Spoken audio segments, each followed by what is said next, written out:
តិចច្រឡំថាគ្រឿងបន្លាស់ឡានទៅមិនមែនទេបងប្អូនគឺ birthday cake នំ cake របស់គេគេរៀបចំអញ្ចឹងសួស្ដីជំរាបសួរបងប្អូនទាំងអស់គ្នាថ្ងៃនេះខ្ញុំបានចូលរួមកម្មវិធីប្អូន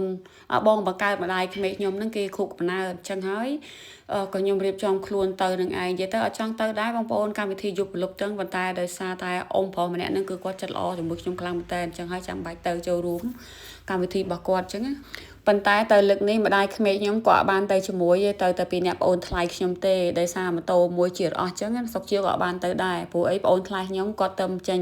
ពីពេទ្យវះកាត់អញ្ចឹងហើយគាត់ជិះម៉ូតូខ្លួនឯងកើតទេនៅពេលដែលខ្ញុំទៅដល់កម្មវិធីផ្ទះគាត់ស្មានរៀបធំដុំតាមពិតអត់ផងគាត់រៀបកម្មវិធីតូចតាចតែញិនមើលចិត្តដិតអញ្ចឹងណានិយាយទៅអ៊ំប្រុសម្នាក់ហ្នឹងគឺជាបងប្រុសម្ដាយក្មេកខ្ញុំបង្កើតកូនទី2អញ្ចឹងណាហើយអ៊ំប្រុសម្នាក់ហ្នឹងគាត់មានកូន2នាក់ប្រុស1ស្រី1ចំពោះចៅគាត់ក៏មានចៅ3នាក់ស្អាតស្អាតខ្លាំងមែនតើបងប្អូនឡើងខ្ជូលចូលសិតតែស្រីអត់មានប្រុសអីតាក់បន្តិចទេហើយការថតរបស់ខ្ញុំនៅក្នុងវីដេអូហ្នឹងអត់សូវហ៊ានថតចិត្តទេថតពីចម្ងាយដោយសារតែខ្ញុំនឹងកូនគាត់ឬក៏ប្រពន្ធគាត់អត់សូវចិត្តដិតគ្នាចិត្តដិតតែគាត់ម្នាក់ឯងអញ្ចឹងហើយបានជាគ្រប់សិតគេថតពីចម្ងាយបងប្អូនមើលទៅនៅស្រុកទលាមត្រឡប់បងប្អូនគេតែធ្វើ birthday អញ្ចឹងមិនថាចាស់មិនថាក្មេងឲ្យទៅដល់ថ្ងៃគេធ្វើសូម្បីតែ birthday ខ្ញុំក៏ប្តីខ្ញុំធ្វើឲ្យទោះបីខ្ញុំចង់មិនចង់សូមបើកបងជក់បន្តិចសិនណានាំផលិតផលរបស់ក្រុមហ៊ុនណាថាគឺគីនគីល្អប្រើខ្លាំងមែនតើសម្រាប់បងប្អូនពុកម៉ែមីងឈឺឆ្កេះឈឺឆ្អឹងឆ្អែងចុករយសពុនដៃជើងប្រើគីនគីទៅមិនខំម្ដងទេក្រុមហ៊ុនរបស់គាត់មានផលិតផលជាច្រើនហើយតម្លៃសមរម្យអញ្ចឹងហើយបើសិនជាបងប្អូនមានចំណាប់អារម្មណ៍អាចឆាតទៅ page គាត់បានអរគុណហើយអ៊ំប្រុសម្នាក់ហ្នឹងបងប្អូនមិនខុសពីម្ដាយក្មេកខ្ញុំប៉ុន្មានទេរវល់មួយថ្ងៃពេញតែម្ដងគាត់មិនដែលនៅសារៈគាត់ធ្វើការងាររហូតការងាររបស់គាត់ជំនាញរបស់គាត់ហ្នឹងគឺជាងជួសជុលឡានជួសជុលម៉ូតូឬក៏ជួសជុលអាគ្រឿងចាក់ធំAX កោះដីជីកដីដឹងទៅហៅគាត់ទៅអញ្ចឹងហើយបាននំខេករបស់គាត់កូនគាត់ design ហ្នឹងដូចឡានរបស់គាត់បេះបិទមួយថ្ងៃឃើញតែគាត់ជិះឆ្វាច់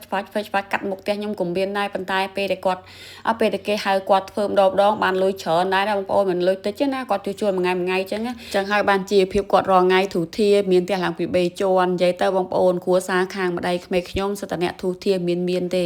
ប៉ុន្តែបើសិនគ្រួសារខាងប៉ាក្មេកខ្ញុំជាប់បដោយគ្រាខ្លាំងមែនតើអ្នកខ្លះហៅតអង្គញ៉ាំបានផង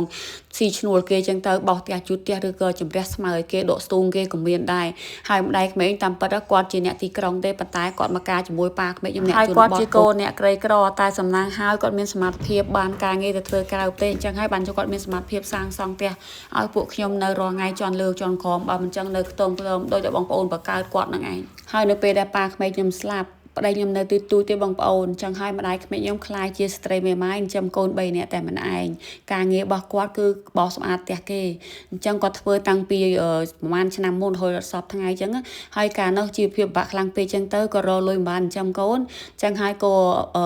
ប្តីខ្ញុំទៅនៅជាមួយយាយបកកើតរបស់គាត់នៅទីក្រុងហើយវីដេអូខ្ញុំក៏មានប៉ុណ្ណឹងដែរអរគុណជូនបងប្អូនជម្រាបលាចាំជួបគ្នាវីដេអូវគ្គក្រោយ